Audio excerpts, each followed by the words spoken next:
Hello दोस्तों, कुछ खट्टी कुछ मीठी। मैं हूँ अलबेली प्रीति। आप सुन रहे हैं रेडियो उड़ान और स्वागत है आपका मेरे शो थोड़ा तीखा थोड़ा मीठा में। जैसा कि आपको पता है, मैं अपने शो को 2 सेगमेंट्स में सुनाने जा रही हूँ, जिसमें आज मैं आपको पहले सेगमेंट में कुछ आध्यात्मिक सुविचार बताने जा रही हूँ और दूसरे सेगमेंट में मैं आपको भारतीय मंदिरों के कुछ इंटरेस्टिंग फैक्ट्स के बारे में बताऊंगी। तो चलिए चलते हैं पहले सेगमेंट की तरफ। आज मैं आपको आध्यात्मिक सुविचार के माध्यम से जीवन के उद्देश्य और आत्मा की शांति के बारे में बताना चाहूंगी। आध्यात्मिकता यानी स्पिरिचुअलिटी। स्पिरिचुअलिटी का मतलब सिर्फ पूजा, ध्यान या व्रत रखना नहीं है। आध्यात्मिकता का वास्तविक अर्थ है अपने भीतर की शांति को महसूस करना, अपनी आत्मा से जुड़ना और जीवन के उद्देश्य को समझना। आध्यात्मिकता की वास्तविकता हमारे सबके भीतर ही छुपी होती है। ये जीवन के सभी पहलुओं में गहराई से जुड़ी है, चाहे हमारे विचार हों, हमारे कर्म हों या हमारे इरादे। आज हम इन विचारों के माध्यम से आध्यात्मिकता के बारे में बात करेंगे और समझेंगे कि आध्यात्मिक जीवन के क्या लाभ हो सकते हैं। तो चलिए शुरू करते हैं। आध्यात्मिकता का सबसे बड़ा उद्देश्य है अपने भीतर की शक्ति को पहचानना और आत्मा के साथ गहरे संबंध को महसूस करना। हमें ये समझने की आवश्यकता है कि हम सिर्फ शरीर नहीं हैं, हम एक शाश्वत आत्मा है जो इस शरीर में निवास करती है।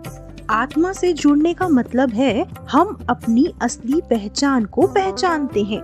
जब हम अपनी आत्मा से जुड़ते हैं तो हमें जीवन की वास्तविक शांति, संतुलन और खुशी का अनुभव होता है। हम सभी जीवन में शांति और सुख की तलाश करते हैं, लेकिन बाहर की दुनिया से कभी शांति नहीं मिल सकती। बाहरी चीजें हमें अस्थायी सुख देती हैं, परंतु स्थायी सुख और शांति हमारे अंदर ही होती है। हमें अपनी मानसिक और भावनात्मक स्थिति को संतुलन करना होता है ताकि हम भीतर से शांति और आनंद का अनुभव कर सके। आध्यात्मिक जीवन हमें सिखाता है कि जो कुछ भी हमारे जीवन में हो रहा है वो हमारे कर्मों का परिणाम है। इस सच्चाई को समझने के बाद हम अपने कार्यों में ईमानदारी, प्रेम और करुणा ला सकते हैं। इसके परिणाम स्वरूप हम आंतरिक शांति का अनुभव भी कर सकते हैं। ध्यान और साधना आध्यात्मिकता की सबसे बड़ी महत्वपूर्ण विधियां हैं। ये हमें अपनी विचारधारा को नियंत्रित करने और मन की चुप्पी को महसूस करने में मदद करती हैं। जब हमारा मन शांत होता है तो हम अपनी आत्मा के साथ गहरे संबंध में होते हैं। ध्यान हमें आत्मा के साक्षात्कार का अवसर देता है और हम समझ पाते हैं कि जीवन का वास्तविक उद्देश्य क्या है। ध्यान के माध्यम से हम अपनी सोच, भावनाओं और क्रियाओं को नियंत्रित कर सकते हैं। ये हमें जीवन की घटनाओं को एक नए दृष्टिकोण से देखने में मदद करता है। साधना की विधियों में नियमितता और आत्म अनुशासन की आवश्यकता होती है, जो हमें मानसिक शांति और आत्मिक उन्नति की दिशा में मार्गदर्शन प्रदान करती है। हर इंसान का जीवन एक उद्देश्य के लिए होता है। हम सब यहाँ एक खास उद्देश्य को पूरा करने के लिए आए हैं।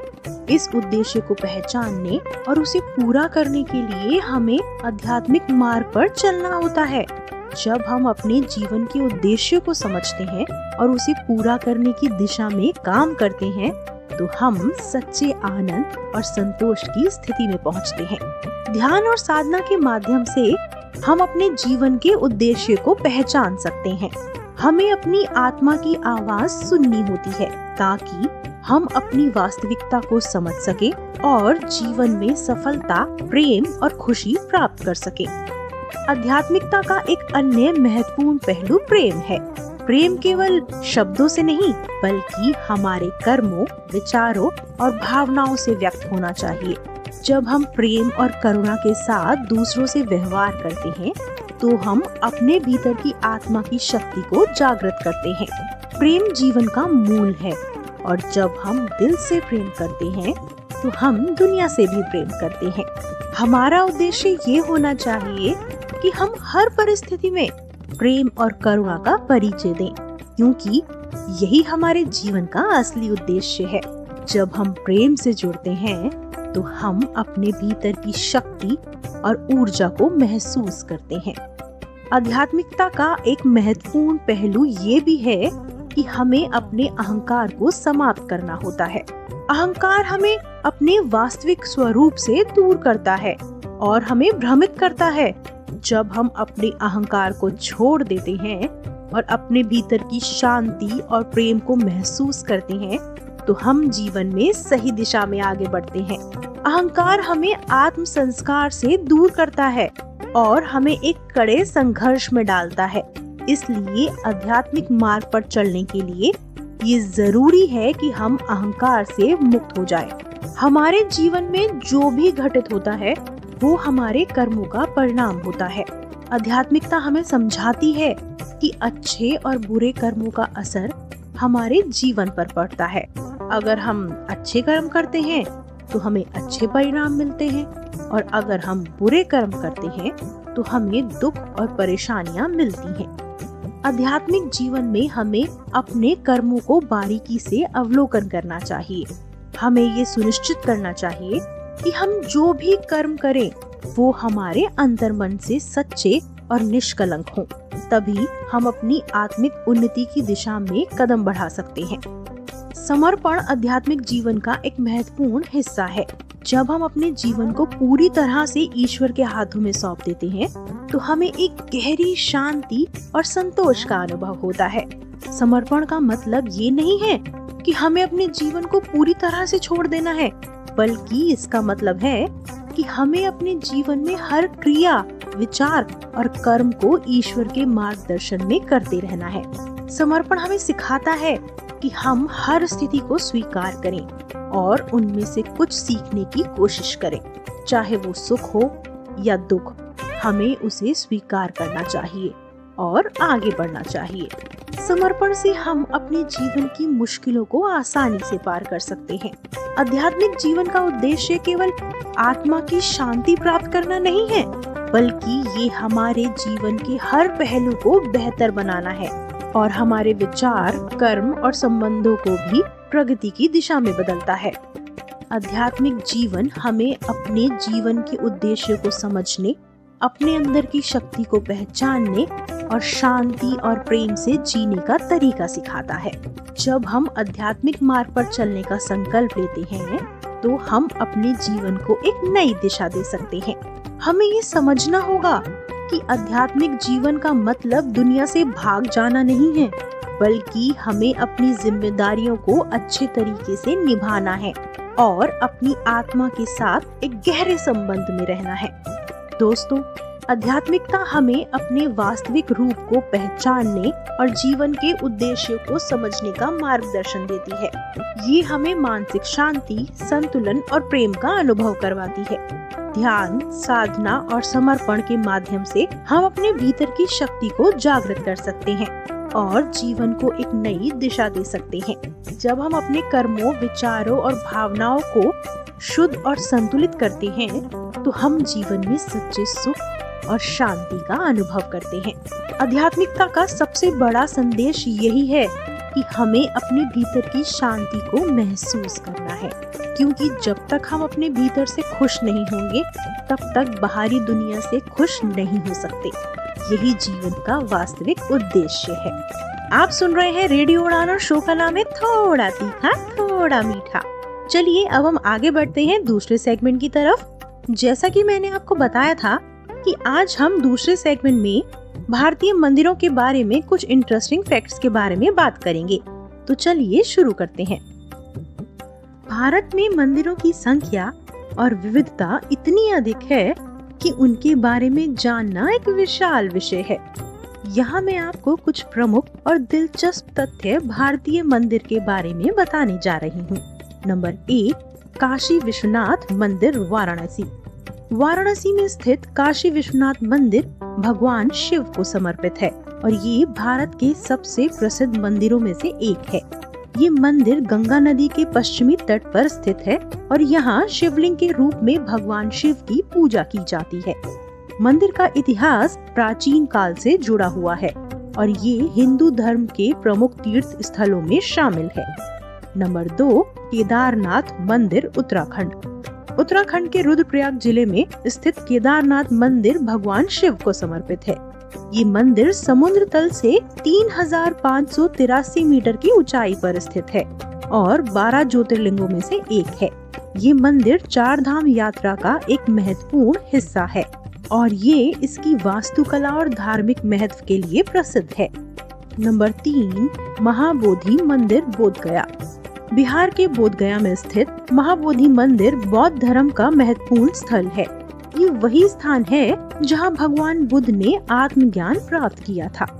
मंदिर परिसर में स्थित बोधि वृक्ष के नीचे भगवान बुद्ध ने ध्यान लगाया था, जो आज भी श्रद्धालुओं के लिए आकर्षण का केंद्र है। नंबर 4, अंकोर वाट मंदिर कंबोडिया। कंबोडिया में स्थित अंकोर वाट मंदिर विश्व का सबसे बड़ा हिंदू मंदिर है। ये मंदिर भगवान विष्णु को समर्पित है और इसकी वास्तुकला अद्वितीय है। मंदिर की दीवारों पर हिंदू धर्म ग्रंथों के दृश्य चित्रित हैं, जो इसकी ऐतिहासिक और सांस्कृतिक महत्व को दर्शाते हैं। नंबर 5, बृहदेश्वर मंदिर तंजावुर। तमिलनाडु के तंजावुर में स्थित बृहदेश्वर मंदिर चोल वास्तुकला का उत्कृष्ट उदाहरण है। इस मंदिर का निर्माण राजा राज चोल ने 11वीं शताब्दी में करवाया था। मंदिर का शिखर एक विशाल ग्रेनाइट शिला से बना हुआ है, जिसका वजन लगभग 80 टन है। ये मंदिर यूनेस्को विश्व धरोहर स्थल है और इसकी वास्तुकला और मूर्ति कला के लिए ये प्रसिद्ध है। नंबर 6, तिरुकलुकुंड्रम मंदिर तमिलनाडु। तमिलनाडु में स्थित तिरुकलुकुंड्रम मंदिर अपने विशेष पक्षियों के लिए प्रसिद्ध है। यहाँ प्रतिदिन 2 चीलें मंदिर में चढ़ाए गए मीठे चावल खाती हैं, जो एक अनोखी परंपरा का हिस्सा है। ये घटना श्रद्धालुओं के लिए आकर्षण का केंद्र है। नंबर 7, गवि गंगाधरेश्वर मंदिर बेंगलोर। कर्नाटक के बेंगलोर में स्थित गवि गंगाधरेश्वर मंदिर एक प्राचीन गुफा मंदिर है। ये मंदिर अपने विशेष अभिषेक के लिए प्रसिद्ध है। यहाँ चढ़ाया गया घी शिवलिंग पर लगाने पर मक्खन में बदल जाता है। ये एक रहस्यमय घटना है जिसे श्रद्धालु चमत्कार मानते हैं। नंबर 8, तिरुनागेश्वरम मंदिर तमिलनाडु। तमिलनाडु में स्थित तिरुनागेश्वरम मंदिर में एक अनोखी विशेषता है। यहाँ अभिषेक के दौरान शिवलिंग पर डाला गया दूध सफेद से नीला रंग बदल लेता है, जो श्रद्धालुओं के लिए आश्चर्य का विषय है। ये घटना मंदिर की विशेषता के रूप में प्रसिद्ध है। नंबर 9, सुचिंद्रम मंदिर केरल। केरल में स्थित सुचिंद्रम मंदिर में भगवान शिव, विष्णु और ब्रह्मा की त्रिमूर्ति एक ही शिवलिंग में विराजमान है। ये मंदिर वास्तुकला और धार्मिक एकता का प्रतीक है। यहाँ तीनों देवताओं की संयुक्त मूर्ति स्थापित है। नंबर 10, कोणार्क सूर्य मंदिर उड़ीसा। उड़ीसा के कोणार्क में स्थित सूर्य मंदिर अपनी रथ के आकार की वास्तुकला के लिए प्रसिद्ध है। ये मंदिर भगवान सूर्य को समर्पित है और इसकी दीवारों पर भारतीय धर्म ग्रंथों के दृश्य चित्रित हैं। मंदिर की संरचना और भित्ति चित्र कला के लिए प्रसिद्ध है। दोस्तों, भारतीय मंदिर सिर्फ पूजा का स्थल ही नहीं है, बल्कि वास्तुशिल्प के चमत्कार और समृद्ध इतिहास वाले सांस्कृतिक केंद्र भी हैं। भारत में ऐसे कई मंदिर हैं जिनकी वास्तुकला, इतिहास और धार्मिक महत्व अद्वितीय है। इन्हें पवित्र ज्यामिति का उपयोग करके डिजाइन किया जाता है। इनमें जटिल नक्काशी की जाती है तथा ये अक्सर अनूठी परंपराओं और कहानियों से जुड़े होते हैं। मैं आपको कुछ भारतीय मंदिर के बारे में और कुछ रोचक तथ्य बताने जा रही हूँ। पहले बात करते हैं वास्तुकला और डिजाइन के बारे में। नंबर 1, पवित्र ज्यामिति यानी ज्योमेट्री। भारतीय मंदिरों को अक्सर वास्तुशास्त्र और पवित्र ज्यामिति के आधार पर डिजाइन किया जाता है, जिससे ऐसे स्थानों का निर्माण होता है जिनके बारे में माना जाता है कि वे दैवीय ऊर्जा को बढ़ावा देते हैं। नंबर 2, क्षेत्रीय शैलियाँ। मंदिर वास्तुकला विभिन्न क्षेत्रों में भिन्न होती हैं। उत्तर भारतीय मंदिर प्राय पत्थर से बने होते हैं, जबकि दक्षिण भारतीय मंदिर सामान्यतः लकड़ी से बने होते हैं। नंबर 3, जटिल नक्काशी। कई मंदिरों की दीवारों पर पौराणिक दृश्यों, देवताओं और अन्य प्रतीकात्मक तत्वों को चित्रित करते हुए विस्तृत नक्काशी की गई है। अब बात करते हैं अनोखी परंपराएं और अनुष्ठान के बारे में।